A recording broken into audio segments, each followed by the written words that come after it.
好来继续来看罢免团体，要伫个云林北港朝天宫的边啊，申请路权排单位，互人来联署，但是北港镇公所来拒绝。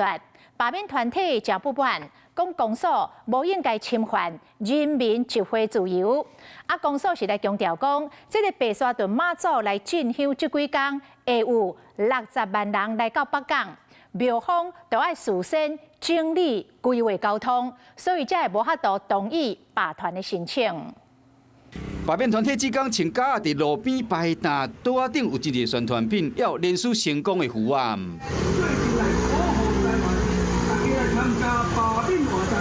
罢免联署进入最后阶段，云林县罢免团体拍拼向民众宣讲，不过因要伫北港朝天宫的后壁申请路权，公所的回应是，庙方的路权可能有所变动，可能无法度顺利核准路权。罢团认为讲，集会游行是宪法保障的权利，恢复镇公所唔能用各种借口来侵犯。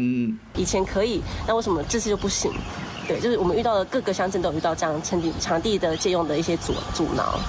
罢免团体伫朝天宫的边啊，申请5月7日下晡2点钟的路权，不过5月7、3的11点，白沙屯妈祖神轿入城停驾，中昼12点进入朝天宫。北港镇公所强调讲，虽然罢团申请不是妈祖入城的日子，不过配合交通管制，4月7日就已经核准朝天宫的路权的申请，所以讲无同意罢团的申请。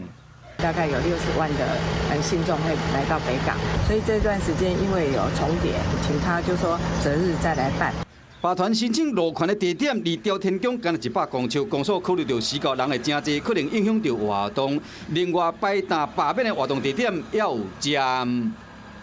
谁要罢免竹南？竹南有啊。苗栗县的罢团早起伫白沙屯车头附近发起罢免苗栗立委的活动，真侪民众到现场去签联署书。我觉得它本身就有弊案产生的，不适合在这个地方当立委啦。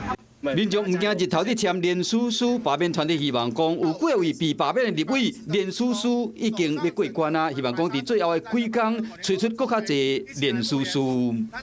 Hello， 我是张新文，想要抢先掌握最及时的新闻资讯吗？赶快订阅、按赞、开启小铃铛，锁定华视新闻 YouTube 频道。